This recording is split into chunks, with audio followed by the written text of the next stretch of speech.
Good morning, metalheads of the internet, and welcome to what is very likely the final episode of the Metal Meltdown in 2020. And we are going out with a bang as far as I'm concerned, because today we are reviewing every single studio album from one of my all-time favorite metal bands, Carcass, with the help of an extreme music connoisseur, a heaviest of art contributor, and a regular guest on the Metal Meltdown, and just an all-around fantastic dude, TyTilly.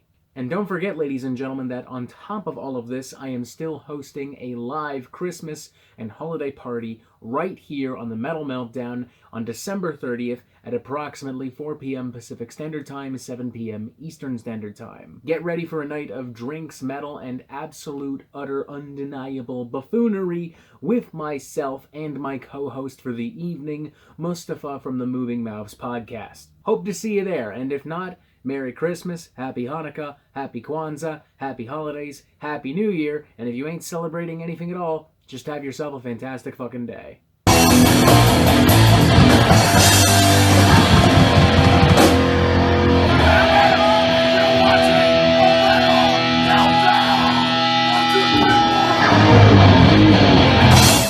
Hello, hello? Can you? Hey man, what's up? Nothing much, how are you? I'm doing pretty good. Just got in from Arizona for the holidays just a few hours ago. Holy shit. This is a busy day for you then. Oh yeah, dude, it's kind of weekend been all over. I got up early, got everything packed, went to breakfast with family, then went and flew home. That was only an hour flight, but then I just my dad and I went and ran some errands and shit. So yeah, it's been kind of a busy day, but yeah, I'm glad we could finally squeeze this in. Absolutely. I guess before we go any further with that in mind, Merry Christmas, Happy Holidays, man. Yeah, happy holidays to you, man. Did you get anything vinyl? Oh wait, did you get anything vinyl wise or no? I did not. Santa cheated me out of some good vinyl this year. But I did see the video you just made about the about some of the stuff that you did get, like your recent vinyl update. So yeah, unfortunately, nothing from Santa this year, but it's okay because I got some records still coming in the mail. Like I've got yeah, a special edition of Prowler in the Yard that's supposed to come any day now. I ended up picking up some of those Emperor reissues that were announced a couple months back, and yeah. and if I'm not mistaken, and this is actually a great transition into what this video is all about, my girlfriend, the lovely Dark Moon Desires, as some of you may know her, went ahead and also got me a copy of Symphonies of Sickness on vinyl. Oh, dude. Which now means I'm still. which now means that I will soon own every Carcass album on vinyl. So I'm pretty happy about that. Are you serious? I will very shortly own every Carcass album on vinyl. Damn, man, making me look like or what is it in did you ever know that like internet meme Tourette's guy where it's like no, it's not Tourette's guy, it was Angry Grandpa, where it's like he's like, you making me look like a goddamn fool.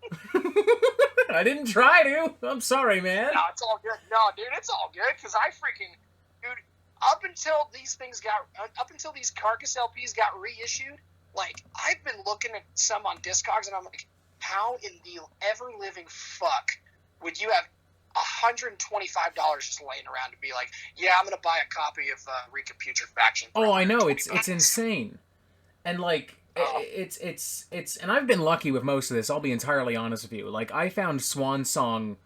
It was a fluke when I found this. I found this in a shitty record store in Chinatown in Toronto, outside of this little community in Kensington Market, and the record store was closed literally a month later. It was a fluke that I found it. And Reek of Putrefaction I got as a fucking Christmas present, like, back in, like, 2013. Oh my gosh, dude. So it's quite literally a fluke that I have some of these, but nonetheless I have them. Damn, dude, no kidding. That's sick, though. That's pretty fucking sick, though. Hell yeah, man. It's pretty cool. I mean, there are a couple other bands that I own, where I own most of their albums. Like, I own every Death album, I own every Gorguts album, I own every Baroness album. But Carcass is a little bit more near and dear to my heart than some of those bands, so this is pretty cool. Oh yeah, dude. Like I'm the same way with Death. I think I'm trying to remember what other bands' discographies I have everything of. If I'm being really nitpicky, the only things I'm missing for Pallbearer are their 10-inch that they did right when they first started. It was like a Scion AV 10-inch where they played 2 songs, Mm-hmm. and then Atlantis 7-inch. Other than that, I've got everything they've done. Come to think of it, I gotta pick up Forgotten Days on vinyl. I'm liking that album more and more with every listen. Dude, it's, oh my gosh, it's so fucking good. Yeah. Let's not get off topic already. Today, Yes. today the goal is to talk about every single Carcass album. So we were doing, if I remember correctly, we were going to go Reek, Symphonies, Necroticism, Heartwork, Swan Song, Wake Up and Smell the Carcass, Surgical Steel, and then... No, not Surgical Steel. Wait, what was that? What did I put? Yeah, Surgical Steel, and then Surplus Steel, right? Yes, and we'll touch up on the Despicable EP as well. Not too that's long, because it's pretty recent, but why not? We're already here. Yeah, fuck it. Why not? And before somebody asks, we're doing the Wake Up and Smell the Carcass compilation as opposed to some of the others, because this is the one that actually has most of the demos and most of the EPs and stuff on them, and this was before Earache become the trash bag that they are today, so... Good God. That's the one thing I don't like about getting Symphonies of Sickness. It means I have to give money to the modern Earache records. God, dude, I've got a long fucking winded story about how much I fucking despise modern Earache, and they're like a fucking they're like a colonoscopy, dude. They just chapped my ass hard. Mm-hmm. Ugh. Pisses me off, but I'll save that story for another time. It's all good. Who knows? Maybe you'll find a convenient spot to bring it up here. We always find fun ways to go completely off topic. That's true. I guess with that in mind, for those of you, if you somehow don't know, why not? There's always one guy who doesn't know. Carcass are an English extreme metal band from Liverpool, formed in the mid-'80s. One of my all-time favorite metal bands. They've jumped all over the map. They've done death metal, they've done grindcore, they've done melodic death metal, they've done death and roll. I would argue they kind of did thrash metal on Surgical Steel. The point is, they've been all over the place. They're just one of those bands that occupy so many different sounds and styles all at once. So this is going to be pretty exciting. Exactly. It's going to be quite the menagerie, if you will, to use some kind of highbrow vocabulary in describing some of these tracks. to describe music about, like, body parts and literal mutilation and shit. Oh, dude, it's going to be one hell of a ride, let me tell you. I gotta say that right off the bat. Regardless of how y'all feel about Carcass, I don't think there's any arguing. They have some of the most creative song titles in human history. Oh, you know, I've talked about this with my dad. It's like, you know, when you read Cannibal Corpse titles, some of them are like are so in your face. It's just like, oh, okay. Like I mean, Meat Hook Sodomy, Fucked with a Knife, you know, Entrails Ripped from a Virgin, See You Next Tuesday, you know. It's like that. You know, shit like that. It's like, yeah, that's gonna fucking, you know, get people's craw. But when you read Carcass song titles, it's just like, okay, somebody spent way too much time reading Grey's Anatomy. Oh, absolutely. I mean that's actually I think that's actually a perfect transition into their debut album, Reek of Putrefaction. There's really no other way to describe this thing other than utterly fucking disgusting, and that can mean good or bad for many of y'all, but regardless, it's disgusting. Released July 28th, 1988 via Earache Records and Combat in the United States. What are your initial thoughts on this thing, just right away? So, the first time... So, I think a lot of people know, for a brief period of time, Carcass was not on Spotify and Apple Music and everything, but I remember getting and hearing Reek of Putrefaction probably in 2012 or 2013, and I just figured, okay, fuck it, I'm gonna jump right in with the first album. And seeing the original door cover was like, okay, yeah, this has got to be so off the wall, it's not even funny. A cover you And can't find anywhere, may I add. Like, if you buy that album today, you won't find that cover. no, I think the recent reissues have a slip mat like they used to do back in the day, but then when you take the slip mat off, it has the original Gore cover. Mm-hmm. And so I kind of went into it thinking, okay, this is probably just going to be like, Bree deathcore, like in the vein of, Job for a Cowboy. That's what my fucking experience with shit like this had been up to that point. But from the moment you turn it on and General Grinder and Regurgitation of Giblets comes on, it is game fucking on. There is no stopping it. That's actually probably the best way I could describe it. It just does not let up. A lot of death metal I describe as like a serial killer just maliciously hacking you. This is a serial killer maliciously hacking you while reading some kind of medical journal. Mm-hmm. Like, it's just utterly disgusting, violent, abrasive from start to finish.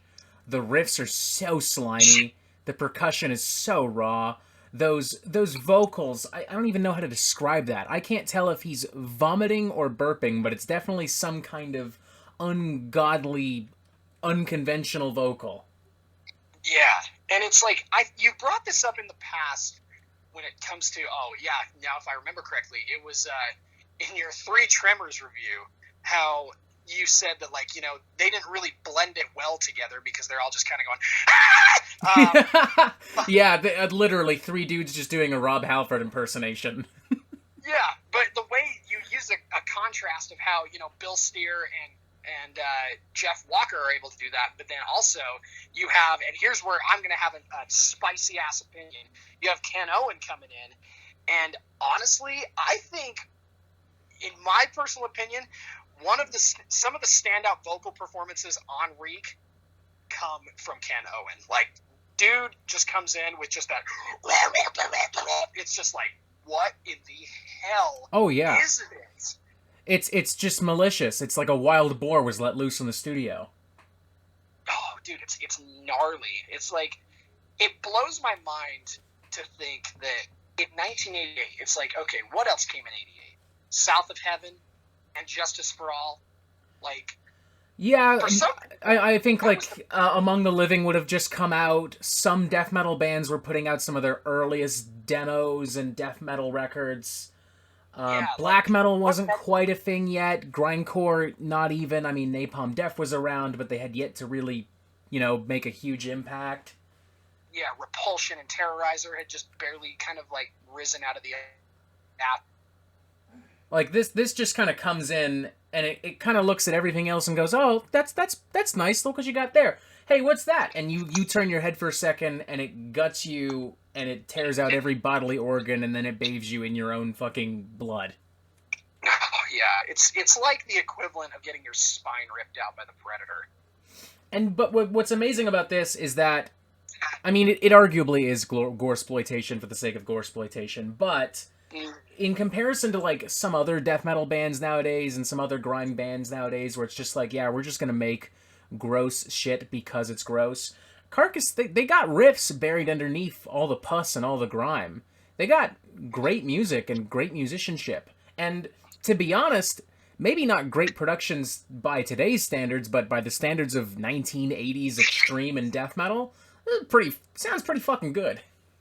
Yeah, and that's kind of where I would deviate just a tad, because, like, undeniable, the music is just, it's revolutionary, it is what it is, but I think my only complaint with Reek is probably the one thing that I think a lot of people would also complain about, and it's the production. It just cripples the record. That's fair. I can definitely see it perhaps benefiting from a more traditional kind of death grind sound mix. Yeah, and I think for the time, I think Bill and Jeff have said, like, yeah, they fucked us on the production. At the same time, though, there is a certain, like, character and charm and originality to the sound of Reek of Putrefaction. I mean, it's just so unapologetically brutal and disgusting. Yeah, and that's the hallmark of it. It's like, yeah, the production may be a little less than stellar, but you're not gonna freaking forget hearing, Excreted Alive. You're not gonna, forget hearing songs like Psychopathologist and Superation and Oxidized Razor Masticator. Like, those titles stick in your brain, but then you hear the songs and it's like, yeah, that's pretty much what this fucking sounds. Yeah, I don't think there's a single weak number on this. It ain't perfect, but goddamn, there's a certain charm in how imperfect it is. I guess, well, this is a reviewing video. I'm feeling a 4 out of 5 on this bad boy. Okay. Yeah, for me personally, and this is, again, my complaint being just the whole production stuff, with it being a little bit handicapped by people who really didn't know how to handle, this kind of style. I think I would personally just give it a 3.5. It's almost cresting a 4, but I wouldn't be too harsh. Again, like you said, it's for the time and for its charm. Yeah, I think the production benefits. I would be more critical of an album of this type if it was released, like, today. Like, if a brand new death metal band came out with this, I'd be like, alright, there's promise, but you need to work on that sound. Oh, absolutely. But, it's 1988. You work with what you fucking have at the end of the day. Yeah. When you're a bunch of fucking teenagers who don't have any money. Literally, I mean, didn't correct me if I'm wrong, but didn't Bill like even steal like a bunch of medical journals to make the album artwork and stuff like that? I think he did that, yeah, and then also Jeff's sister was an RN at the time. Okay, maybe that's what I'm thinking of then. Yeah, but I think Bill also did like steal some medical journals from people. I think he I can't remember from where, but I could be wrong. Well, Jesus, my fucking voice there. With that in mind, moving on to Symphonies of Sickness, released December 4th, 1989, Earache and Combat once again. For me personally, I kind of feel about this record the same way I feel about Symphonies of Sickness, the same way I feel about Reek of Putrefaction, which isn't to say that there aren't improvements, but we are still definitely dealing with a very gross, very grimy kind of death metal, grindcore sound. I think at this point, what some would call gore grind is really beginning to materialize. Some have called this a pioneer of that genre as a result. Your thoughts on this little thing? To me, this is the death grind, core grind record. Like, from the moment that, reverberating kind of squall of noise comes in, and you've got Ken Owen just beating the shit out of his hi-hat, and then you have Jeff and Bill coming in. This, to me, is like a level of peak disgusting and peak hideousness that, to me, not many bands, even Carcass, have been able to achieve in some capacity, like within this style, I should say, because they went on to make records that we'll talk about later that I feel like were, much more improved in a certain area. But for me, this album is fucking 43 minutes of utter perfection. Damn, I think I figured out what your score is going to be. This album is what made me a Carcass fan. Okay, totally fair. I feel that. There's one thing a lot of people don't really talk about in regards to this record. This record's a lot more refined than Reek of Putrefaction. The songs are a little bit longer. There's a little bit more structure and cohesion. There are actual hooks and choruses, as subtle as they may be at times. The riffs are thicker, and the production, while still pretty grainy and raw, is a lot better. Frankly, maybe even better than what most people would expect from grind and death of the time. It is, while aesthetically very similar to Reek of Putrefaction, very much an improvement in every single way. Absolutely. I think the way that this was able to jump in the way of its innovation, in the way that they were going about everything as a band, would be like the jump from Death making Spiritual Healing to making Human. Making a very good record to making a record that is just like seminal, you know what I mean? Just like next level. Yeah, and like I think, and personally, one of the things I've noticed, the songs are a lot longer and they're a little bit more complex, and that's something that I think is so cool because obviously these dudes being grindcore freaks, they were into punk, but it's definitely on this record where you hear a lot more influence from some of their contemporaries like Benediction, Bolt Thrower. I mean, you got these sections like on the title on Reek of Putrefaction where they dare to get just a tad bit doomy, and it's just these big bald riffs that just go perfectly with the atmosphere that they're trying to convey. May I say too, that song alone, hands down, one of the most fucking evil things any band has ever put out there. Oh, yeah. I feel bad for the dude that doesn't get a chill down his spine when he hears that intro riff, that intro synth, and those disgusting vocals. I still, to this day, it's one of those Carcass songs that I can't not, sing to in the car. I love doing bills. Oh, dude. And when he just, at the very end, his last little verse line where he's like, bloodshed is right, it's like, you first insert the bones. It's like, this makes me want to fucking punch something. Absolutely. You're seeing Jeff Walker step up a little bit vocally. Like he's what's the word I'm looking for? He's becoming the Jeff Walker that we now know today. Those really nasally kind of sneers, those goblin-like snarls. Yeah.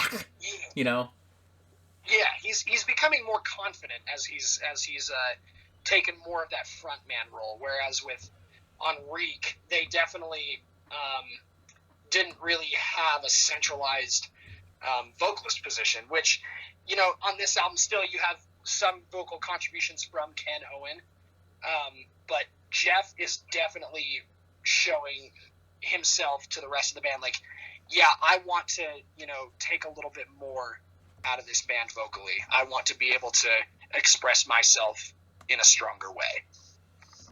No, absolutely. And I mean, across the board, actually, this is just a much more confident Carcass. I think with that in mind, I would feel comfortable giving this a 4 to 5, but a much more enthusiastic one than Reek of Putrefaction. Like, as much as I like that album, I recognize that at the end of the day, it does have some production issues. I feel like most of those issues are resolved on this album. It's every bit as entertaining, more refined, more professional, and just another all-around great album for me. Yeah. I would have to step it up just a tad for myself personally. I'd give this thing a perfect score of 5 out of 5. I think, yeah, the production may be a little bit, what's the word I'm looking for? Oh, shack in the middle of Norway kind of deal, but this is a nice shack, though. This is a little nicer than your average shack. Yeah, but I think that's the beauty and charm of this record, is that it demands you to crank your speakers. It demands you to really get fully absorbed sonically within its atmosphere. And I think, to me, this is, of the early records in Carcass's career, to me, this is where they hit their songwriting and musical apex for me. God damn. All right, well, rad. I feel ya. I'm super pumped to listen to it again on vinyl when I get it now. Yeah, but we've got a few more to go. Oh yeah, this is one of those bands where I wouldn't argue with anyone about what favorites are, because they're all fucking great. It's just a matter of what personally appeals to someone at the end of the day. Yeah, because I think you can't go wrong with songs on here like Rupture to Purulence and Pathological Necroticism and that penultimate song, Slash Dementia. Holy shit. Dude, Slash Dementia is fucking gnarly. The song is just, it makes me want to fucking just upend a table. Dude, I want to like destroy something. I'm sitting here in my lonely little basement apartment, ready to destroy something, but I don't want to because I don't want to fix it tomorrow. Yeah, you don't want to have to call the repairman. Exactly. Like, oh, how did you cause this? Oh, it's a funny story. I was listening to some fucking death metal, and we got talking, and one thing led to another, and all of a sudden, fist met drywall. Yeah. Hey, whatever. If the Five Finger Death Punch fanboys are allowed to do that, why aren't I? Exactly. And this brings us, ladies and gentlemen, to the next album, Necroticism, Desanting the Insalubrious. Have I pronounced that correctly? I think so. Yeah, it's kind of a weird little title. Definitely, and definitely a weird little album, even by Carcass standards. This was originally released October 30th, 1991, Earache and Relativity Records. This is, Carcass is still a death metal band, that much is clear, but this is definitely not quite as grimy and gross and sludgy and icky as the previous two records. We're actually dealing with a pretty professional, of the times kind of death metal sound. It's not too far off from what I would expect from just sonically and production wise speaking from the likes of Morbid Angel, Cannibal Corpse, Obituary of the time. The record is more technical, it's more ambitious in some aspects, it's also more melodic, perhaps hearkening to the band's upcoming record. I've, truth be told, gone back and forth on this album over the years. Now I love it, duh, because I'm a Carcass fucking fanboy. How about you? I've been kind of the same way. I went into Necroticism expecting. I kind of had the same way with this, the way I had with another band that I really love, where I went into, you know how much I love Typo Negative, but I went into October Rust thinking that it was going to be Bloody Kisses Part 2. Mm-hmm. A little bit more, but maybe a little bit more refined. That's kind of how I felt with going into Necroticism from Symphonies. I thought, okay, it's just going to be as gnarly and as just, putrid. What I got was a little bit more, a little bit, and I don't say this in a bad way, but I want to use it to bring it to a medical term. It's a little bit more sterilized. It's a little bit more clean. Like comparing it to Symphonies being a butcher shop, whereas, Necroticism is like the operating room at the Mayo Clinic. You nailed it right there. I mean, this thing, I always kind of saw it as that awkward little bridging point between like Heartwork and Symphonies of Sickness. And I think as a result, I was just kind of like, oh, well, it's not this, therefore, blah, blah. But just looking at it objectively, ignoring the rest of the records, like, let's pretend for a moment Carcass never released Symphonies of Sickness, they never released Heartwork. This is a damn fine, tasty piece of 90s death metal. Oh, yeah. Especially considering, like, some of the other death metal records came out in 91. You had War Master come out that year. You had Covenant. No, Covenant came out in 93. Fuck. What Morbid Angel album came out in 91? It would have been that would have been Blessed Are the Sick then, wouldn't it? Yes, it would have, because they didn't release an album in 92. And then you had World Without God by Convulse came out in 91. Mm-hmm.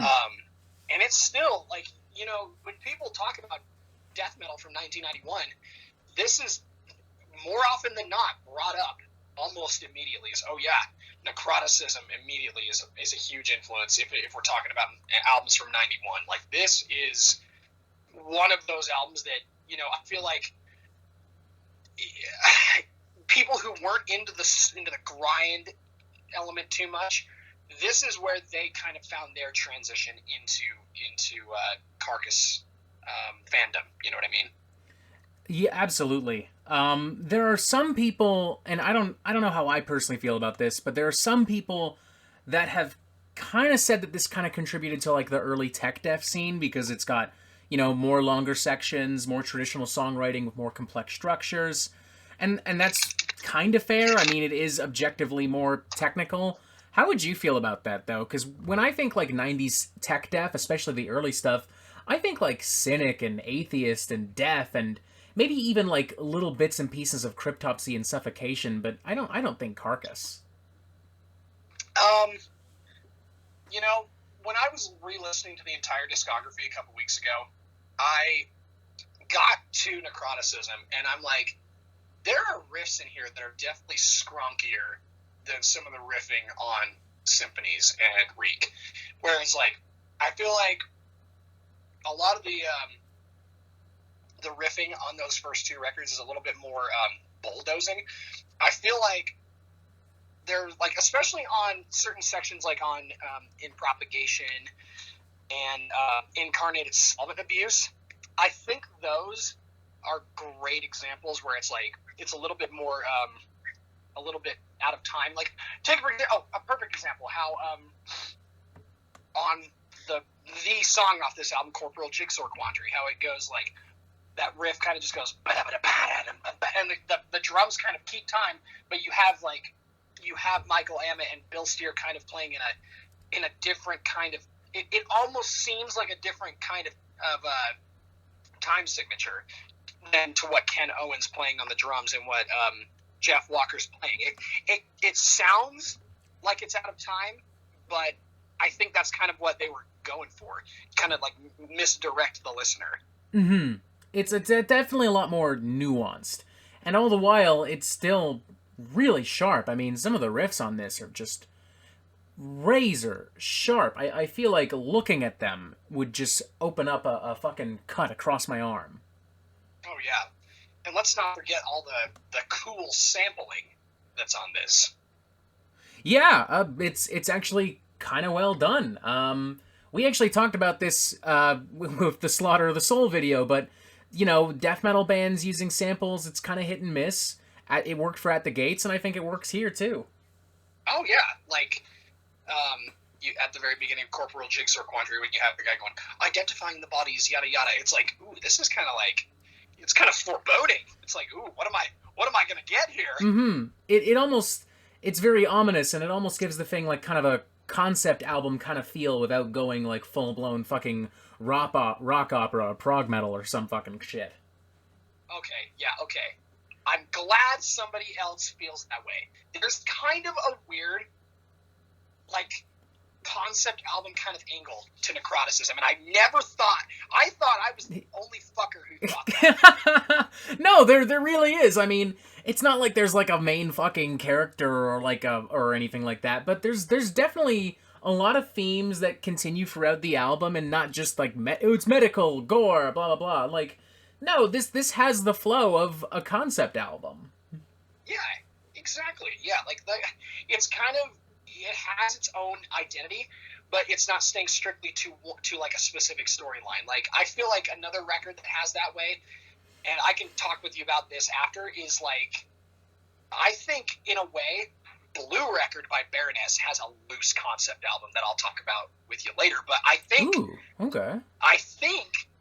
I do wholeheartedly believe there is a somewhat concept behind Necroticism that I don't think a lot of people will see at face value.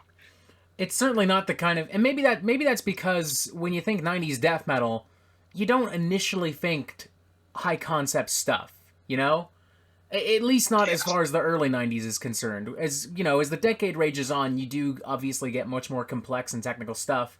But even so, when I say 90s death metal, people are going to go, oh yeah, like classic Obituary and classic Morbid Angel. Nobody's thinking concept album. I think to some extent you could argue Carcass are a little bit ahead of the game here. Yeah, although their label mates Nocturnus did get them by 1 year when it came to the death metal concept album. Fair point. I will semi-retract my statement then. But I think, in my opinion, sometimes a loose concept, like on Necroticism, bodes better than a full-on concept record like The Key would. Yes. Like yeah.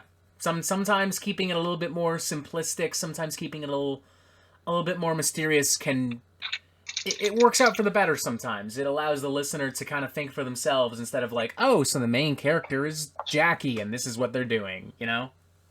Exactly. I think for me, because this one has been like a long time grower for me, I think I'd personally go with more of a 3.5 out of 5.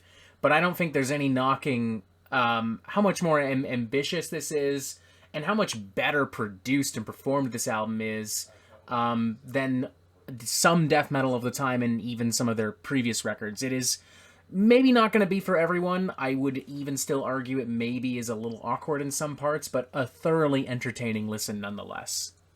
Oh yeah, I would. I give it a little bit higher. I give it a 4. I think mostly because now this is the first Carcass album where they become a 4-piece, and they have Michael Ament coming in and really contributing a little bit more to their songwriting dynamic and more to their riff writing dynamic. But although, if I remember correctly, Bill Steer actually played almost everything on this record. Oh, really? I believe he did. Necroticism. He is credited. Michael Amott is credited as lead guitarist, but he doesn't have any songwriting credits, so who knows? Yeah, I'm trying to remember where it said. Oh, minor alteration on my part. He has 3 songwriting credits on this record, one of which is a bonus track. Yeah, Bill did all of the rhythm guitar. Okay. That's what I was thinking of. He did all of the rhythm instead of giving some rhythm duties to Michael. But yeah, it's been a grower for me, but I would definitely give it more of a 4. But that's personally because I think it's grown on. It's definitely. I think we can both agree. This album, if you're not really, if you're jumping into their discography, this one might be a little bit more, kind of a different one, but still a great record nonetheless. Mm-hmm. And that brings us to arguably the big boy. I think this is the album that I don't picture there being a lot of debate about this. It's one of the biggest and most important death metal albums of all time. It is Heartwork, the band's 4th studio album, October 18th, 1993, Earache Records. Arguably the first melodic death metal album, at the very least. It sets up the stage for bands like At the Gates, In Flames, Dark Tranquillity, Arch Enemy, a band that Michael Amott would later go on to form.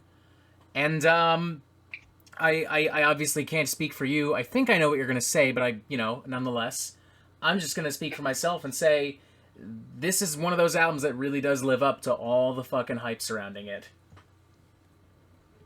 Yep. I absolutely agree. This... I mean, I can't put it any simpler than this. This right here is god tier shit. Like, this is literally. I mean, if fucking, I kind of wish in a way Carcass had taken the Apex Predator album title, because this is the fucking Apex Predator of every fucking death metal album after. Like, you can definitely. I mean, you can tell there is a massive sea change after this album comes out. Mm-hmm. There's nothing else that sounds like this album at the time, and despite everyone's best efforts, nothing else that quite sounds like. The only album that comes close to the same kind of impact is the aforementioned Slaughter of the Soul, but it really has an impact for a different reason. Whereas Slaughter of the Soul is its influence is broader, this is specifically death metal. Like, death metal changes after this album comes out. Mm-hmm. I absolutely agree. And it's easy to see why. I mean, the production is fantastic on this thing. I love that metallic guitar ringing across the entire album. I love how fierce everything is. The drums have this huge fucking sound to them, like stadium rock level size. And it's just so utterly fucking catchy. As we've spoken this entire time, I've literally had the main riff to Heartwork jammed in my head. That's one of those riffs that never leaves you after you hear it. Oh yeah, and not just like the intro riff, the chorus riff, that little fucking verse riff where it gets really fucking thrashy and fast. Oh my god, it's just fantastic. It's not, and that's the thing is, like, sometimes if you listen to certain records and certain songs, after a while you'll hear a riff so many times and it starts to get annoying. Like, sometimes you might even have an adverse reaction, whereas it's like, nowadays, anytime I hear Enter Sandman, I just immediately have to turn it off or change the station or whatever, because I cannot for the life of me hear that fucking song one more goddamn time.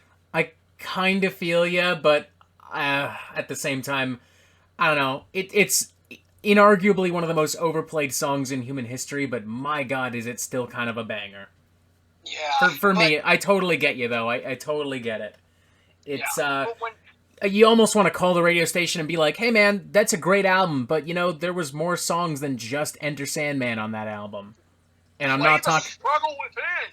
Yeah. Like, but no, I mean, you could listen to this album every day of the week and you wouldn't get tired of it. It's just that infectious, and it's just cram-packed with so many riffs. Good luck getting tired of one riff. By the time you do, another one pops up. Yeah, like, and that's kind of where I was going with it. It's like, when I hear Heartwork, I immediately get so hyped. And I'm like, I don't care how many times I hear this song, it is instantly going to make me want to just give myself whiplash. Like, there is nothing on earth that gets me more hyped than hearing that opening title track riff, along with This Mortal Coil, Blind Leading the Blind, and the fantastic closer, Death Certificate. Like, arguably one of the best closers in metal history, if you ask me. It really is just an absolute crusher. Across this entire album, Carcass sounds so confident, so fucking in control. Like, you can practically picture them in the studio just kind of sitting there going, fuck, this is awesome. Fuck, this sounds great. Dude, you fucking nailed it. Just like high-fiving each other and you know, clacking glasses together and going, fucking cheers, dude. We fucking nailed that. Oh, yeah. You definitely can. There's a sense of just, like, total triumph within the band at this point. They've got nowhere else to go but up. And you know, Arch Enemy, maybe not the most popular melodic death metal band among some people watching this channel. I know that from experience, but you know, it's easy to see why Michael went off and did what he did, because he shines on this fucking thing. His soloing this is what made Michael Amott a common household name. Oh yeah, among guitar players. This makes him like the Marty Friedman of death metal. Oh, easy. Okay, perfect comparison. Yes. Like, everyone wants to be him. Everyone wants to play those solos and play those riffs. Maybe it's not his band, but they all want to copy him because he's the fucking star. Yep, I agree. I absolutely agree. And, you know, that's not this shit on the other guys whatsoever. It's just Michael really fucking brings it on this thing. Say whatever y'all want about Arch Enemy. It doesn't matter. This album alone makes him a fucking superstar. Oh, yeah. Absolutely 100% agree. So, personally, when it comes to rating this album, I think you and I will come to a consensus on this that is very similar, if not the same. This is also, for me, a 5 out of 5. I'm tempted to go full-blown 5. I really, truly am. But I'm not entirely feeling it, to be honest with you. Which isn't to say it's not utterly fucking incredible, because it is. But, I don't know. I don't know. I don't even really know how to explain it. I'm just not quite feeling it. That said, this is the most enthusiastic 4.5 out of 5 I could possibly give without crossing over into a 5. It is dangerously fucking close. I can't... Okay, I should rephrase that. There's a reason why it's not a 5, and I can't explain it because we haven't gotten to another album yet. But This is, like, 5 out of 5 or not, an utterly fucking remarkable record. A game changer for death metal, for melodic death metal, for a lot of 90s metal, honestly. I mean, like, as death metal rages on through the 90s, the scene started to get a little bit confused and some bands start to fade away. Some stuff starts to bleed together, especially as you start to get into, like, more traditional and brutal death metal. But Heartwork still sounds amazing. You put this in a playlist with 100 other death metal records, even if I don't recognize the other 99, I know this right away. Mm-hmm. It That's just very has true. it just has an unmistakable sound and style, and what more can I say that hasn't already been said? It's one of the most important death metal albums of all time. Yeah, it's there. I mean, if I do remember correctly, and I'm actually gonna double check my work on this real quick. When Decibel did their 100 greatest death metal albums list, this one came at 14, and there was one other Carcass album that beat it out. Funny enough, at number 2, it was Necroticism. Oh, interesting. Yeah, That's a very it's kind of interesting funny, choice. Yeah, because 14 was Heartwork, and then one of the albums that it inspired, Slaughter of the Soul, came in at number 7. Okay, that's fair. I can live with that. Yeah. Because, I mean, This that is where- we've said it before, Slaughter of the Soul is a 5 out of 5 album for me. Like, goddamn. Yeah, and I think and I can see where you're coming from. It's kind of like this is the launching point for where mellow death would come, and bands like from the Gothenburg scene would take a little bit more and really refine it to what it is now. It's kind of like pulling a diamond out of the ground, but at the Gates and In Flames and Dark Tranquillity, all those bands kind of had to put it through the refiner's fire to get it to where it was perfectly shaped and molded to what it needed to be. Mm-hmm. And this is where things might get a little testy, because this is considered to be, no pun intended, the black swan of their discography, the outlier. But the next up, their 5th studio album, Swan Song, released June 10th, 1996. This is their only album featuring guitarist Carlo Regatas, if I'm not mistaken, or unless there's some EP or demo that I'm not familiar with. I think that was the only one, yeah. This is kind of a weird one, because I think most people expected Carcass to expand on the sound of Heartwork, and instead they kind of looked at what was happening. It's ironic, they inspired so much of what was happening in Sweden, and then they find themselves kind of looking to Sweden on this album, and looking at bands like Entombed and Grave, and even some, like, and they're just kind of like, alright, that kind of death and roll, kind of hard rock infused death metal sound, I feel ya. Let's give that a shot. And lo and behold, Swan Song is born. Yeah, and this is it's an interesting record. That's really one of the best things I can say about it, because you can kind of also tell at this point, Carcass were already on a major label, and they, I don't know, for lack of a better term, this was where cracks were starting to show, because at this point, I remember reading some material that said at this point Bill Steer was getting really tired of being in a metal band, hence the whole reason why he started, what was the name of that band he started? I think it was Gentleman's Pistols, or whatever the fuck it's called. Yes, but also he had like a blues rock power trio, Firebird, as well. Yeah, Firebird. Yep, that was the other one. Because worth noting, he joined Angel Witch for a bit as well. Yeah.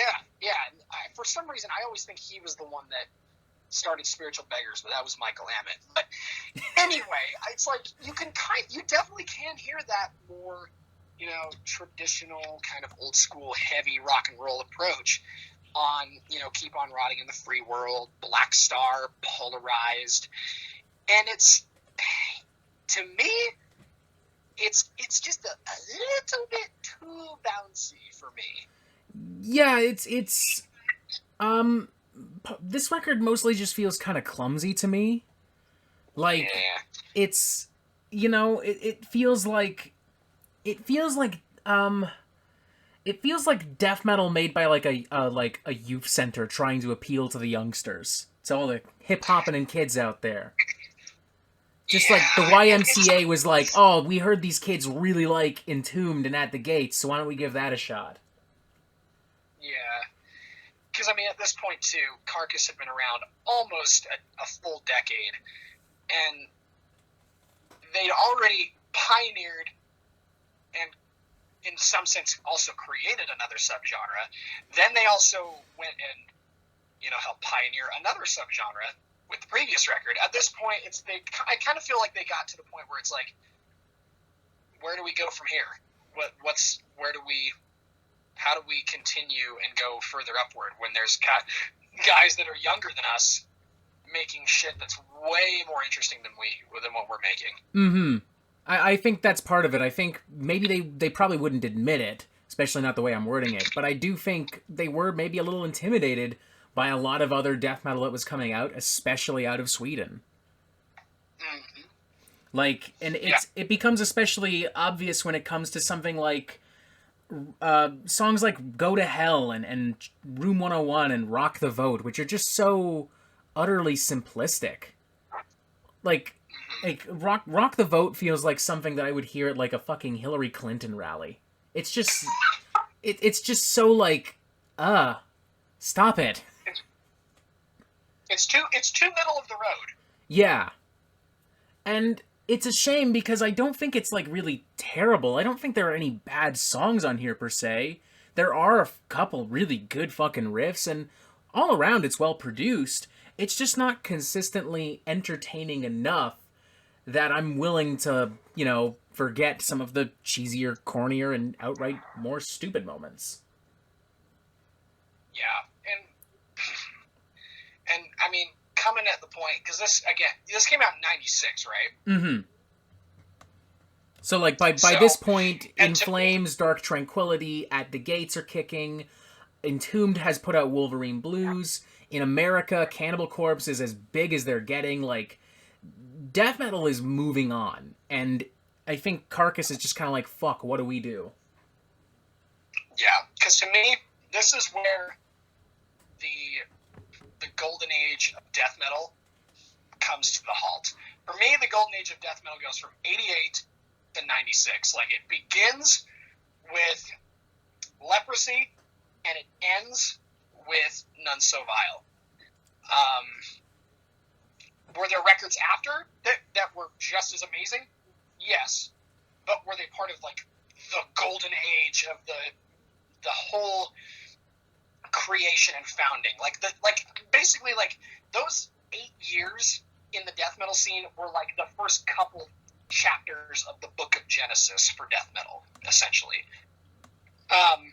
Fuck, that's a good way of putting it. And then, like, I feel like when we get to the silver age of death metal, which I think is from roughly around 09 to, and this is where I'm going to get a lot of shit, from 09 to about last year, I think that has been the silver age of death metal. I feel ya. I mean, the death metal, modern death metal has made advancements that other that other subgenres and other waves just didn't even try to make. I mean, even if you're not a huge fan of what's happening out there, and I've met a couple people that aren't, I don't think there's any arguing that there's definitely a lot more variety and diversity right now than there was in, say, 1988. And personally, I'm loving it. I mean, we've got great bands like Tomb Mold, Gatecreeper, Blood Incantation, Venom Prison comes to mind. There's a lot of great tech death out there. Bands like Shadow of Intent, Rivers of Nile, Arcspire, Fallujah. Death metal is at its most expansive right now. Exactly. And I think that's part of what hurts about Swan Song, is that one of the most expansive death metal, extreme metal, whatever the fuck you want to call them, bands out there, is just kind of not really doing anything on this album. Yeah, they're kind of phoning it in, and that's kind of where, like, like you said, it does kind of hurt a little bit. We get to that point, and this is where, unfortunately, death metal takes a back seat for roughly a decade or so. Mm-hmm. And that's kind of how I've noticed it. Is like during this period from about 97 to about 2008, 2009, death metal kind of just did its own thing, didn't really innovate a whole lot. I mean, there were a couple really good records from like Hate Eternal and a couple other bands, but Bloodbath comes to mind as well, I'd say. Oh fuck yeah. As well as the last few records from Gorguts before Colored Sands. Yes, okay, yeah, that definitely does come to mind. Yeah. But yeah, but even so, it's you know, diamonds in the rough. Yeah, it's definitely you're not getting consistent album after consistent album, and so I feel like with that being said, I think I'd have to give Swan Song. I'd probably have to just give it a 3, honestly. Wow, you're a little. That score's a little higher considering everything we've been saying. Damn. Yeah, and there's. I think I have a little bit of a sentimental attachment since it was the first physical Carcass album that I ever had. I have it on tape. And at the time when I was listening to it, I thought it was pretty good. And so I guess there's maybe just a twinge of nostalgia to it. But there are days where I'm just like, man, I can't fucking listen to this. Totally fair. I think for myself, I feel I'm pretty much right where you are, but I'm going to go with a 2.5 out of 5. At the end of the day, this is okay. It's by no means terrible, but it is kind of disingenuous and just kind of boring. I mean, you know, you get some good songs here and there, some good riffs. It's certainly by no means offensive or anything, but there's nothing really that remarkable about it either. Yeah, it's not like it's not like we're listening to a Cold Lake or an Illud Divinum Insanus. It's not. Oh no, it's not, nowhere near that. It's not god awful, but it's just kind of like, okay. Yeah, like some people have called this their Saint Anger, their Cold Lake, and I'm just kind of like, no, this is more like their Cryptic Writings or their Load. It's just kind of like, it's whatever. Yeah, it's microwave pizza compared to Chicago deep dish. Now that is a dude. I'm fucking stealing that. That's a perfect analogy. Fucking perfect. So I mean, and unfortunately, this is where Carcass hangs it up. They go on hiatus. Yes, but luckily for those disappointed by Swan Song, the same year, Carcass puts out a compilation record called Wake Up and Smell the Carcass, featuring a variety of unreleased tracks, featuring some tracks from the Heartwork EP, the Tools the Trade EP, some other compilation records, and some other demos. Lots of tasty goodies on here. It's a little all over place by default. I mean, you've got the Swan Song tracks contrasting with the Heartwork tracks, contrasting with Tools of the Trade, and contrasting with a bunch of nasty early gore grind demos. But, you know, that's not really anyone's fault. That's just the nature of compilations. How do you feel about this thing? You know, it's good. It's good. That's not the only thing I can really say. Like, it's... If they really wanted to capitalize on this whole, they're going on hiatus, I think that it should have been like a 2-disc thing where it's like disc 1 is nothing but all the stuff that they had, like all these outtakes and like I think some of the songs on here are from a Peel session, I believe. Correct. And I think they could have done that, but what would have made it a little bit cooler is if disc 2 were the flesh-ripping Sonic Torment demo. Mm-hmm. No, that'd be cool. So, like, you're missing the demos, I guess. Yeah, because if we're being honest, I and this is where I'm going to come in and be a little bit more of the metal elitist, but, like, I really do like hearing the contrast of how they went from, being this dingy, shitty grindcore band as a bunch of teenagers to where they kind of got to a point where they had songs that, just didn't fit on an album. And I think stuff like that contrasts really well, personally. Mm-hmm. Kind of like how they did that huge Sword compilation recently. Yes, that was actually a fantastic compilation. Although there were some things they left out of the digital version that I didn't really agree with. Immigrant Song. I feel ya. I would say, all things considered, I do enjoy this album. I definitely enjoy it more than Swan Song. Some of the unreleased tracks are pretty cool. Even some of the stuff that was left off Swan Song, I would argue, is maybe better than some of the stuff that ended up on Swan Song. Yeah, like the one song, Blood Splattered Banner. That's a pretty good one. That's a great song. Like, I don't understand why that was left off Swan Song. That thing's fantastic. I like hearing the Heartwork EP on here. The Tools of the Trade stuff is good. The Pathological stuff is good. The Grind Crusher stuff is good.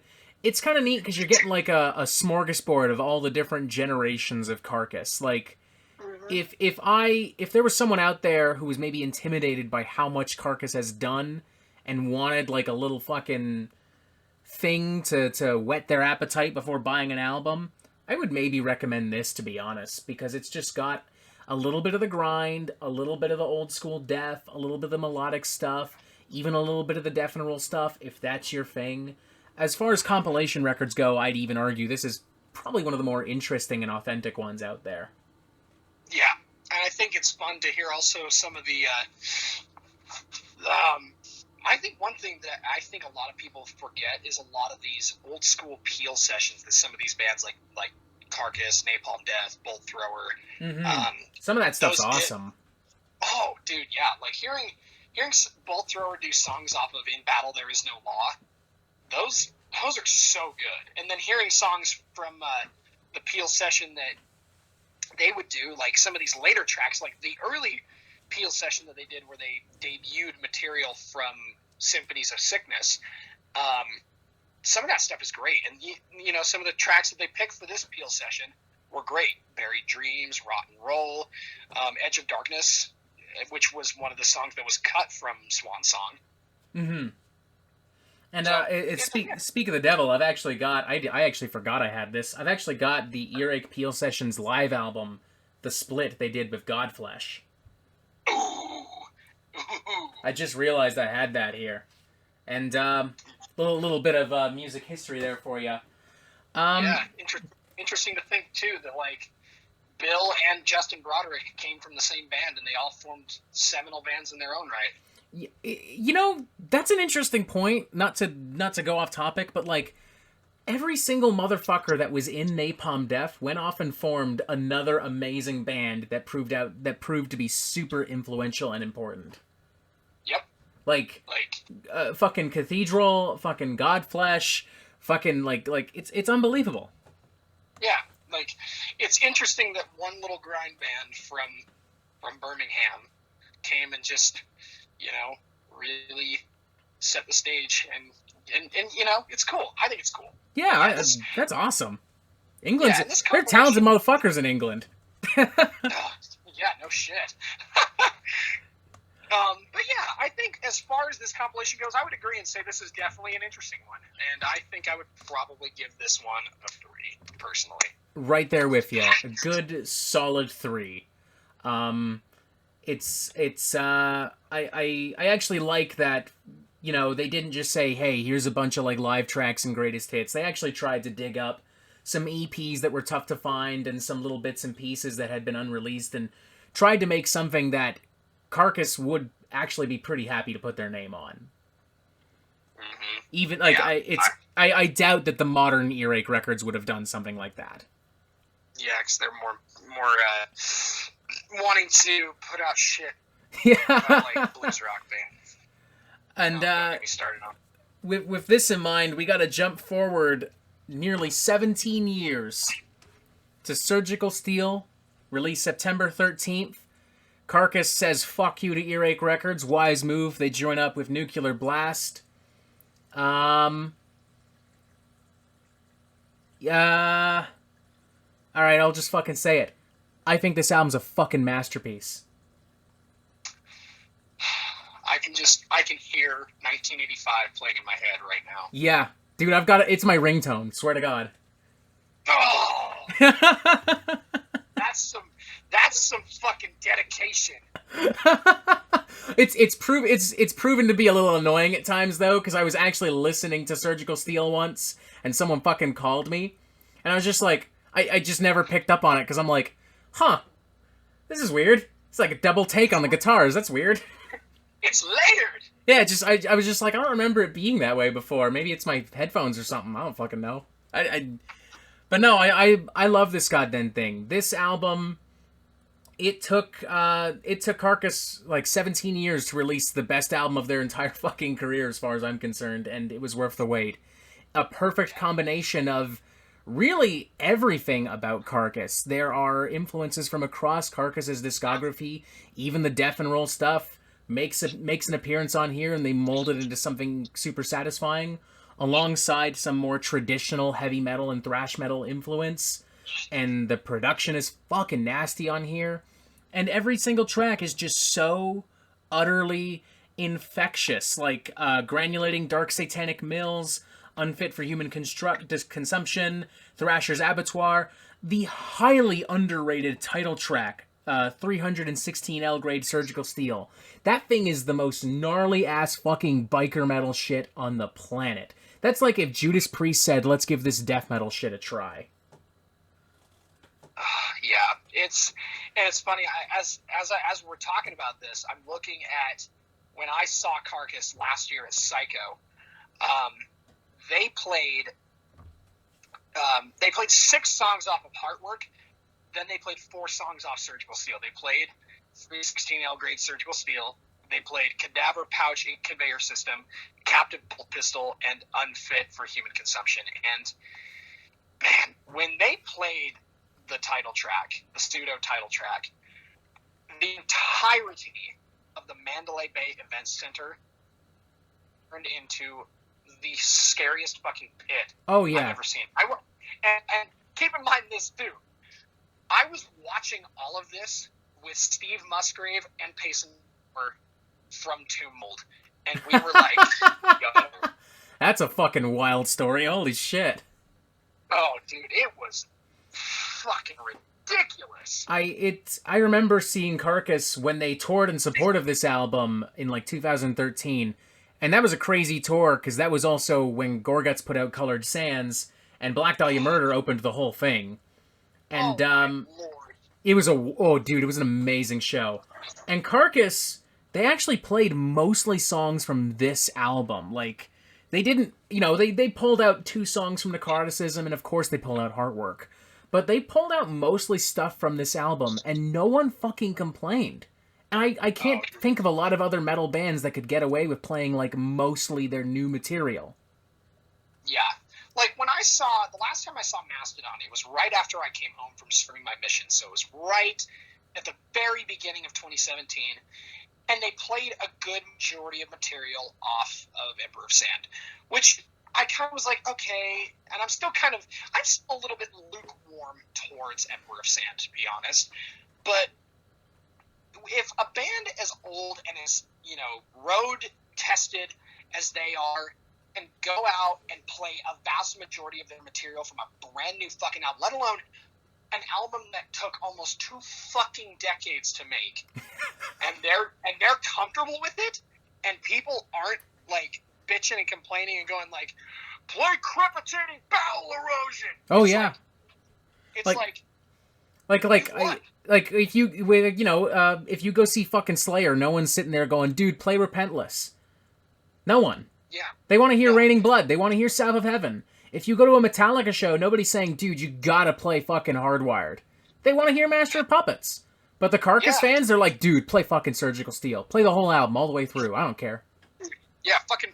I think at one point, I do remember hearing some dude down, like, a few rows below me.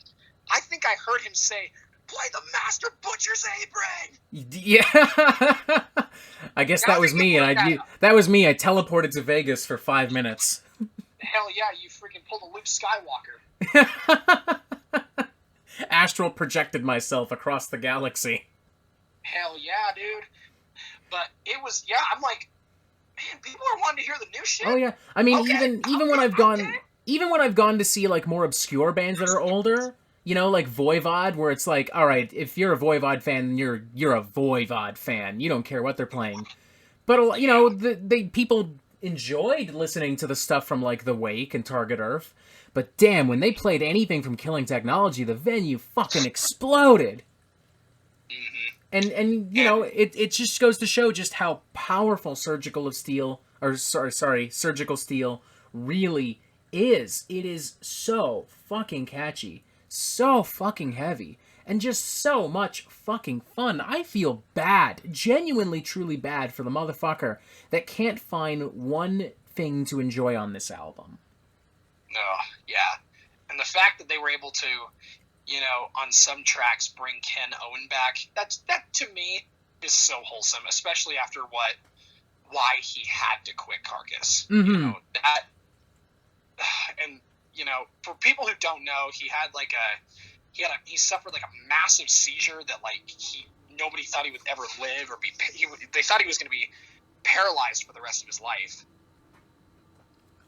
Yeah, and he fucking came back to do this. Even just the backing vocals. I don't know how much more involved with the record he was than that, mind you, but even just that alone was a really, really nice touch. They didn't need to do that. They wanted to do that.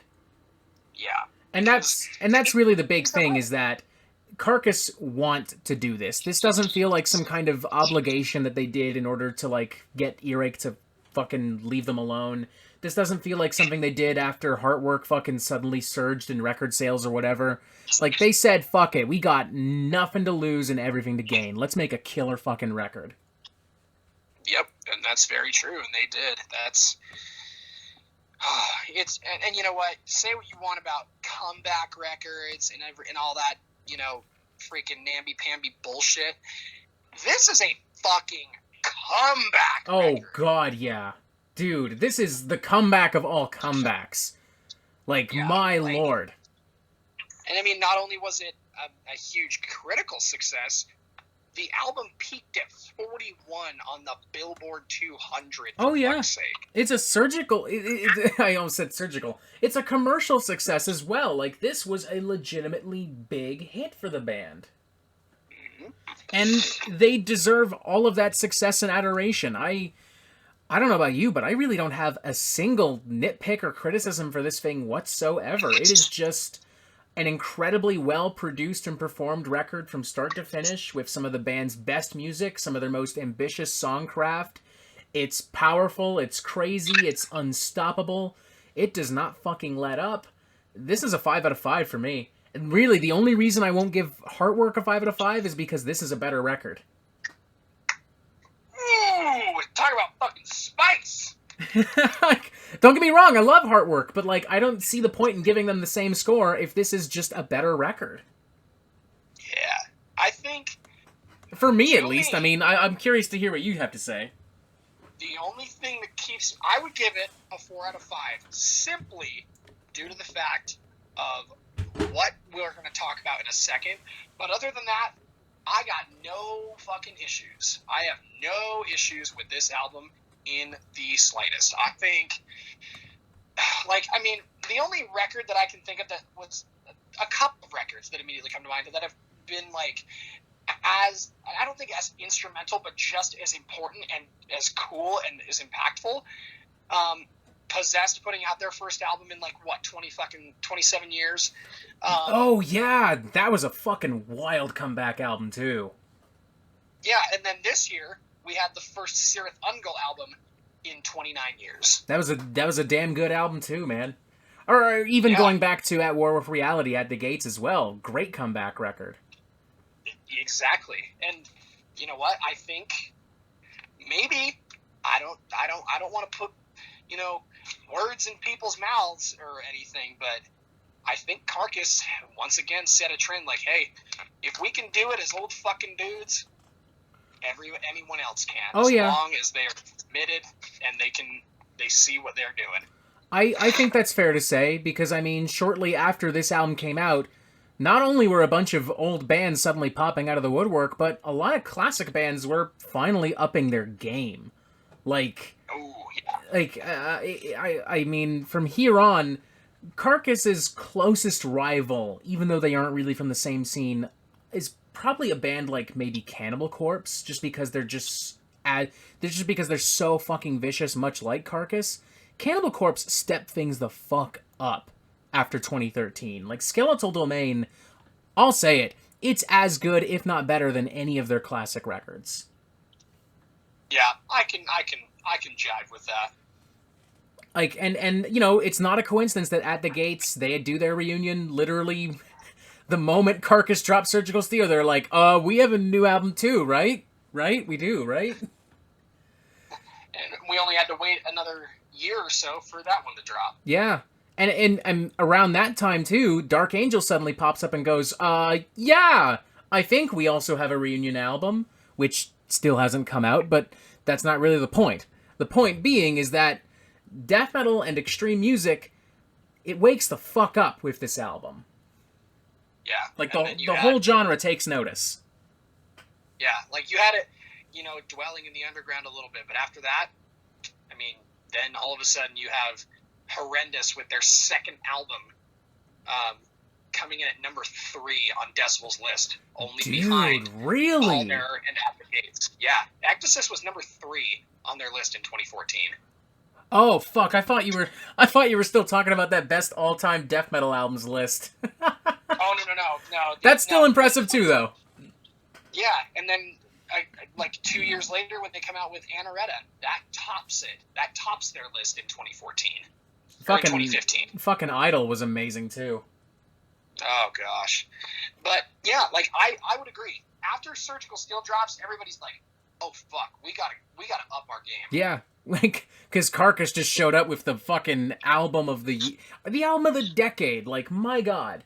Like, when it came time to think about what were the best metal albums of the decade, I thought about stuff that had, like, a profound impact on the scene.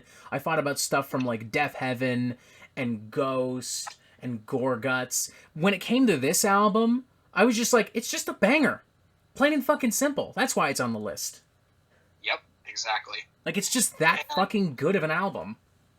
Yeah, and I think the reason why I give it a 4.5 is simply due to the fact that there was stuff left over that I think could have made it. I guess that's a great transition into the Surgical Remission Surplus Steel EP released only a year later. And I don't know where to begin with this EP. These are their leftovers. These are the songs they deemed unworthy of being on the full album. And they fucking rule. Mm-hmm. And that's kind of where I have the tiniest, the microscopic issue with Surgical Steel. If they had left Livestock Marketplace and the 1985 reprise on Surgical Steel, then I'd be giving that fucker a 7 out of 5. Fuck it, I feel you there. I feel you one bit. I mean, it is just... It blows my mind. I mean, this is literally the band's leftovers. This is the stuff that wasn't good enough to be on the album, and it kicks fucking ass. I want Carcass to come to my house and fucking make dinner out of my leftovers if this is what they can make with theirs. Mm-hmm. Yeah, seriously, like... Most bands don't write shit that good in 18 minutes, and, you know, Carcass fucking did it again. Yeah, honestly. They could literally just put out EPs forever, and I don't think I'd even care, because they're this fucking good. Yeah, and I mean, one of the songs, Zockrot, was even it was a Decibel Flexi song. Mm-hmm. And I guess with that in mind, I should clarify, some of these songs were technically out before. Like, it was on the Japanese edition of Surgical Steel, or it was a Decibel exclusive. But, like, for a vast majority of people, this EP was the first time this material was heard. And, you know, even if it wasn't, fuck it, it's a banger. What more can you say, man? It's just a great little EP. And it's funny to think, too, this, if you look at it, this was the first Carcass release in over... Oh, let's see. Let's do the math on this. I'm gonna fucking do the math here real quick. This was the first release of theirs in 25 years for them to be strictly a three-piece. This was the first album they did as a three-piece again. Was really? Yeah, I've got Ben Ash here credited as a guitarist. Was he not on the? Is it like a Necroticism scenario where he just kind of showed up at the end and got the credit? The Metal Archive says that it was Jeff, Bill, and Dan Wilding on drums. Okay, fair enough. Maybe it's all right. I don't have the EP on. I know I have it somewhere here, but I don't have it on hand, so I can't comment. You know what? I'm gonna grab it real quick and check, because obviously that'll be definitive. Even Surgical Steel is just the three of them, actually. Holy shit, I did not know that. That I did know, but I was under the assumption Ben Ash had actually played on the EP. But I guess, come to think of it, if he didn't play on the album and this was recorded for the album, why would he be on the EP? He joined right after the album came out. Okay, yeah, so you're correct then. Yeah, okay. So this is more like this is kind of like how like Rob Trujillo was credited on Saint Anger despite not doing a fucking thing. Yes, he was just there at the right time. Yeah, kind of like yeah, pretty much. I would give this EP a fucking 4 out of 5. It's the tastiest little death metal appetizer one could possibly want. Or I guess in this case, death metal dessert, because this came after the main entree, but, you know. Yep. Yeah, it's the, you gotta garnish the plate somehow, right? Yeah, it's the parsley. Yes. It's the parsley, it's the parsnip chips and the fucking, the balsamic vinaigrette glaze and all that fucking shit. Oh yeah, it's a great little number, and I have no problem giving it a 4 as well. I kind of do in my heart of hearts wish that those last 2 songs on that EP were left on Surgical Steel, because then it would have just been like, oh, perfect. And this now brings us to the band's final EP, or well, not final, I should say, most recent.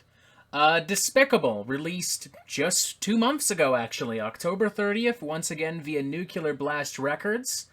It is worth noting that this was supposed to be a brand new studio album, but due to COVID-19 and Carcass being unable to tour, they decided to delay the album. But since they promised us we'd get new music, they said, fuck it. Instead of releasing our leftovers after, we'll release them before. So much like Surgical Remission, this is made up of material that was deemed unworthy of the full-blown studio album, and I'm sorry to sound like a fucking broken record here, but much like Surgical Remission, fuck, these are some tasty leftovers. Yeah, I would agree. Although, when Under the Scalpel Blade first dropped as a single, it didn't immediately grab me, and I don't know what it was, but I was like, okay, if this is just, you know, maybe the one song of theirs I'm not going to be super hyped about, that's okay with me. But if they can drop a couple more songs, whatever, if they're going to release the album or what the fuck ever, and then they announced that it was just going to be the leftover EP, like an EP of leftovers, I'm like, okay, I can jive with that. And you know what? I was proven right. The rest of the album, the rest of the EP, I really do enjoy it. Mm-hmm. I think part of, and Under the Scalpel Blade, not a perfect track. I'd even argue the weakest on EP. But I do think a part of it at the very beginning was we've waited 7 years for another new Carcass record, and we're not even getting a new Carcass record. So I think by default, some people were a little just like gypped, you know what I mean? Oh, yeah, totally. I absolutely agree. It's kind of like, oh, well, fuck. Yeah, it's just kind of like, I don't know, it's on, I'm trying to think of like a really good fucking example.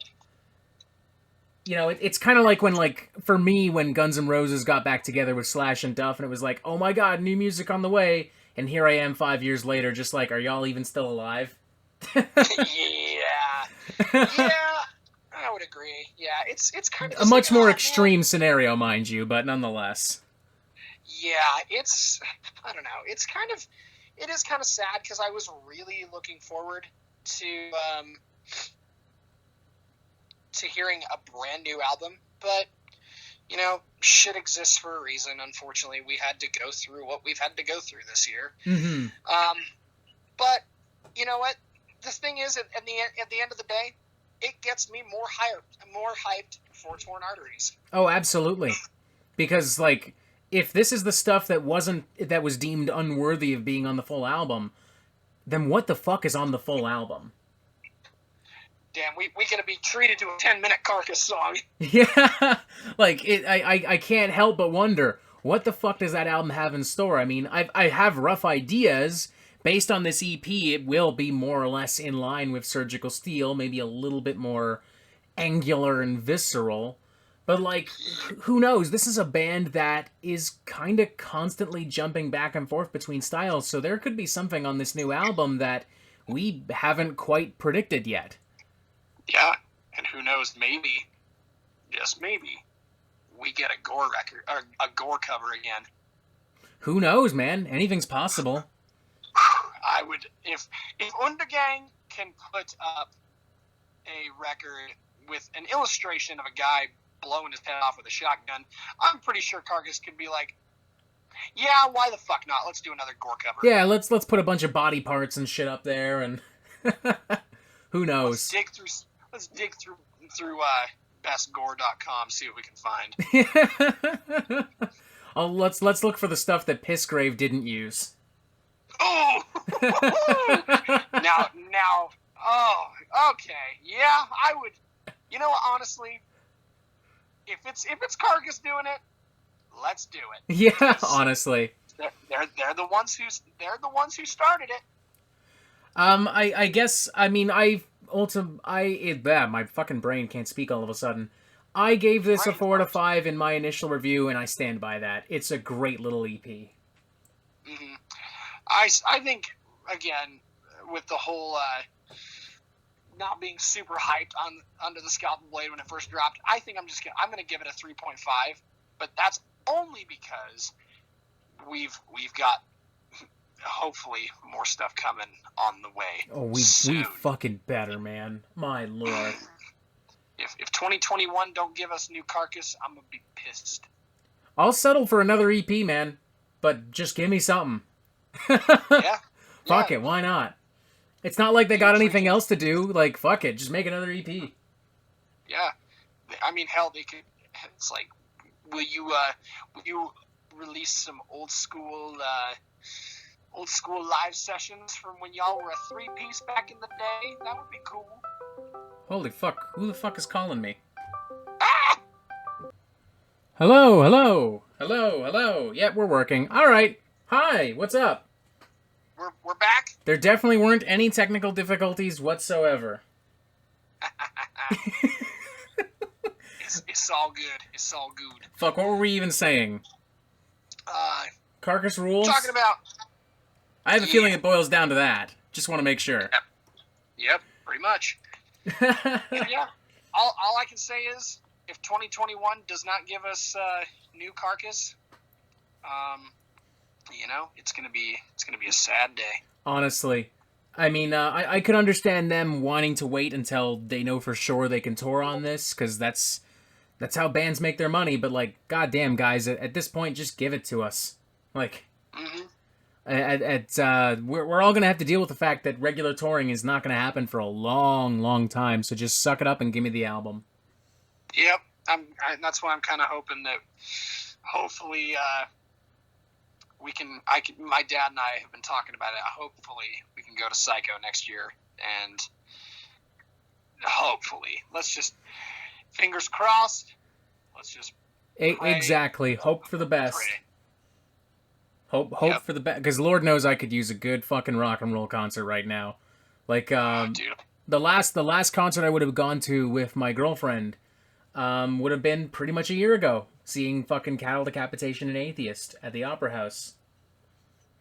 Yep, mine was over a year ago in November. I went to Seattle and saw Mortiferum and Funebrarum. That's where I met Phil Tugas. So. Fucking great guy. Shout out to Phil. Oh, I have no idea if he watches this, but shout out just in case he is. Yeah, he's a great dude. Got to meet Max from Mortiferum. And funny enough, at that show, standing next to me the whole time during the Funebrarum show was fetid vocalist drummer Julian Ray. Fucking look at you, getting all around the goddamn place. Well, Seattle's a tight scene, apparently. Yeah, true. Very true. But I'm curious to know. We talked about this a little bit with At the Gates before, because it kind of feels like maybe the next album they're going to start winding down big time. How do you feel about maybe Carcass doing the same? Like, do you think there should be a time where maybe they need to step down and just, you know, let someone else carry the torch?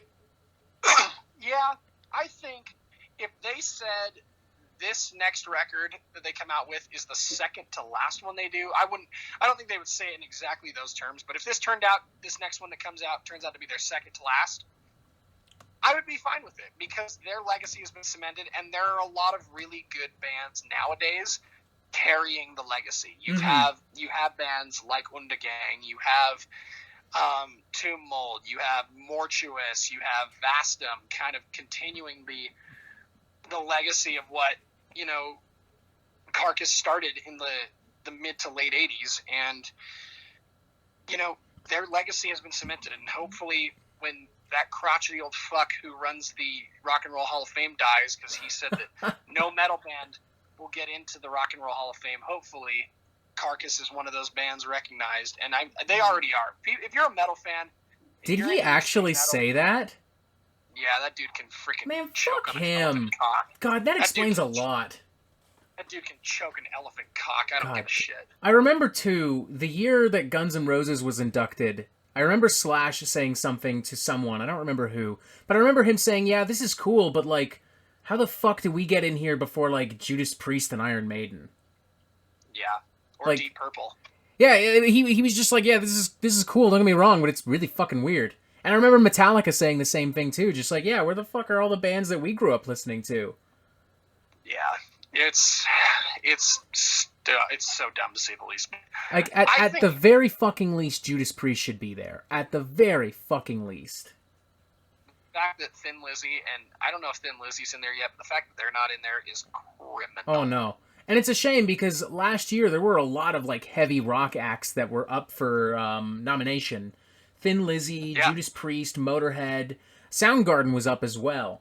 And all of them are worthy. But none of them got a chance. Not one. Yeah, not a real chance, at least. We've got fucking Madonna in there for whatever reason. Like, I can understand why Madonna would be in there. She's inarguably had a huge impact on popular music. But, like, when I look at, like, some of the other stuff, like, look, Notorious B.I.G., fucking fantastic, super influential on hip-hop. But last I checked, this is the Rock and Roll Hall of Fame, not the Hip-Hop Hall of Fame. Yeah. But I think when it all comes down to it, though, people who, you know, I think, you know, the Rock and Roll Hall of Fame doesn't decide greatness. You know, Grammys don't decide greatness. That's true, too. At the end of the day, it's not up to some fucking award organization to tell us who's great and who's not. Yeah, at the end of the day, the influence that you leave on your contemporaries and the artists that take inspiration from you in the future, that is what is the most important thing. And people who are newly getting into death metal, into grindcore,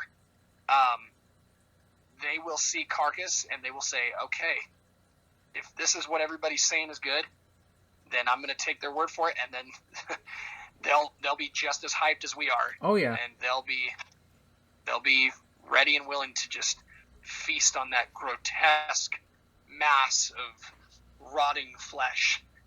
Mm-hmm. No, I mean, they're pioneers of extreme music and arguably still masters. There aren't really many other that come close to them.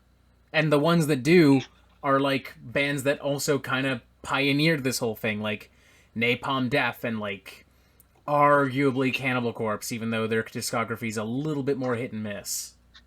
Yeah. And I mean, I'll even go so far as to say this. Carcass is the second greatest export from Liverpool, other than the Beatles. Yeah, I feel you there. They're the Beatles of extreme music. Yep, they are. I mean, hell, you can kind of even see it in the one song on Despicable, the long winding Byre Road. It's like, I see a little callback to, or a wink and a nod to Liverpool. It's funny you mention that because like the inside of the Surgical Remission EP, it's got a little sticker of like the apple from like Beatles Apple Records, but it's like all rotten and shit. That's right. So hey, hell yeah. Liverpool gave us the Beatles, and they gave us the pioneers of grind, the gods. It's funny that I called them the Beatles of extreme music, because I'm sure somehow there's gonna be one Beatles fanboy that's like, actually they pioneered that sound on fucking the 2-second point of Ruby fucking whatever the fuck. Because it's always like, you could argue that the Beatles pioneered heavy metal, prog rock, and it's like, bro, they're the Beatles. They pioneered everything. Shut up. Yeah, it's like there's always got to be that one contrarian. Yeah, I don't know, but you know, it's also the Metal Meltdown, so we'll see. Any final words on Carcass and the glory that is Carcass? Not really. Other than if you haven't listened to them in a while, throw on Symphonies, throw on Heartwork, throw on Swan Song if you dare to feel inclined. I'll say this: it's better than most bands' worst album. That's true. But if you're on a binge of them right now, continue it. If you're not, give yourself some Slash dementia and dive into the dark, granulating, satanic mills. Hell yeah. Yeah, I got nothing to add. That was actually pretty well thought out. You put in puns in there and everything. That was well done. Thank you. Well, I appreciate it. So thank you once again for joining us, man. At this point, I'm not even gonna say featuring TyTilly or special guests. Like, you're here enough that I don't think I need to at this point. It's all good, my man. I love coming on here and chatting with you and geeking out about heavy shit. Oh well, at this rate, you'll definitely do it again. I'll have you on in like a fucking month talking about, I don't know, best fucking freeform jazz solo in tech def or whatever. I don't fucking know. Hell yeah! Whatever we've got on the pipeline, people, just be prepared. Yeah, because it's always weird, it's always long, and it often steers off topic. Although I will say we did a good job here. We actually talked about Carcass for like 90 minutes. Yeah, this has been a great time. I appreciate it, dude. Well, thank you, ladies and gentlemen. Let me know how you would rank all these legendary records from Carcass. Maybe you prefer Reek of Putrefaction. Maybe you prefer Surgical Steel.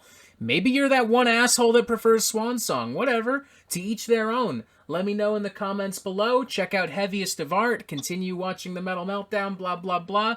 And you have yourself a fantastic fucking day.